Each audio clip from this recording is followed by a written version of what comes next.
When people talk about powerful women, names like Margaret Thatcher, Rosa Parks, or Marie Curie usually come up.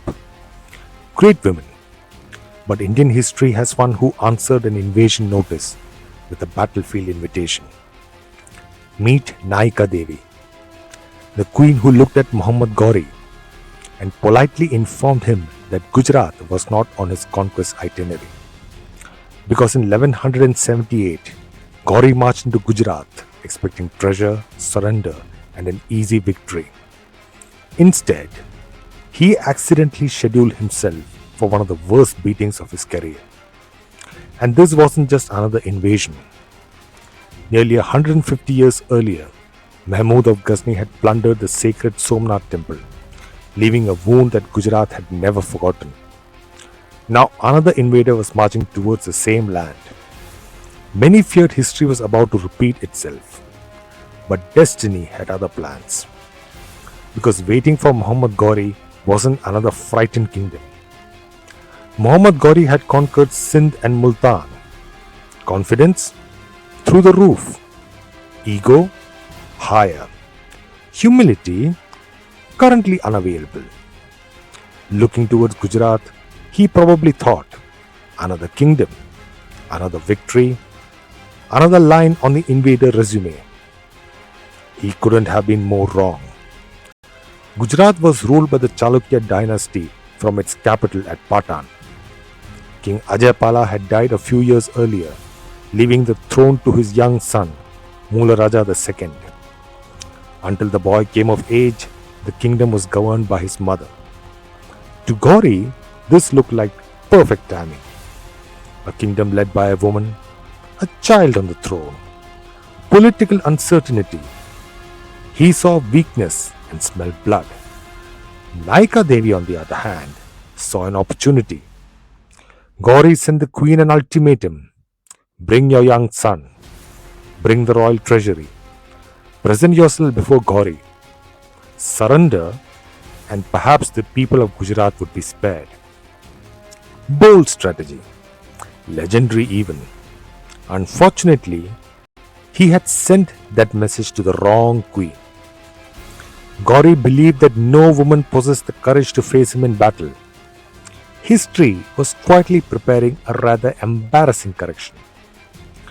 Instead of rejecting the offer outright, Nayika Devi accepted. She agreed to meet him at Kayadara, near Mount Abu. Ghori smiled. Congratulations. He had just walked into one of the oldest military tricks in history. Never celebrate before reading the fine print.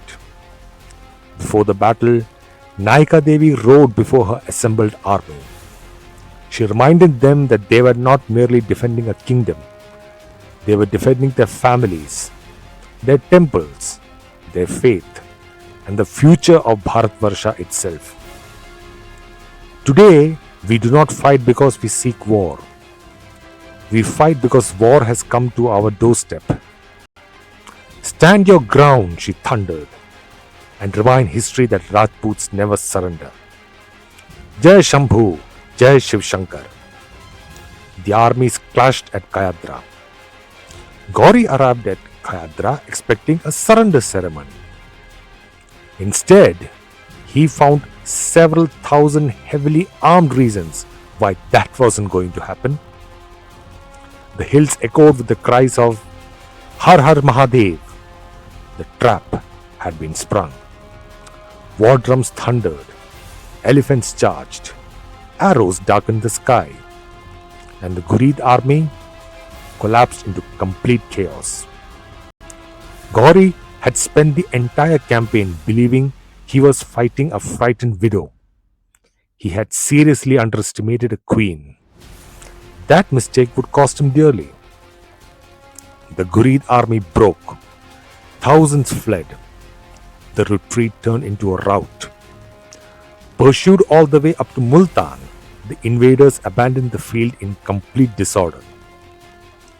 According to later traditional accounts, Nayika Devi herself confronted Ghori during the battle. The proud conqueror who had dismissed her as just a woman now found himself fighting for his own life. Whether every detail of the duel is literal history or later heroic tradition, one fact is beyond dispute. Muhammad Ghori was decisively defeated. Remember, this was the same man who thought a woman could never defeat him. A few hours later, he was desperately praying not to become the final chapter of Nayika Devi's victory speech. Turns out, underestimating your opponent is an excellent strategy if your goal is humiliation. The defeat at Kayadara changed Muhammad Ghori's plans forever. He never again attempted to invade India through Gujarat. Apparently, once was enough. Yet despite winning one of the most important defensive battles in medieval Indian history, many people today have never even heard the name Nayika Devi. History has a strange habit. Sometimes it remembers the invaders and forgets the people who stopped them. It's time we change that. Because this isn't just the story of a queen. It's a story of courage, leadership, and the woman who looked one of history's most ambitious conquerors in the eye and said, "Sorry, wrong turn, only pitfalls and total defeat ahead." This ain't NCRT. This is Desi History Wala. Roasting invaders, reclaiming Bharat.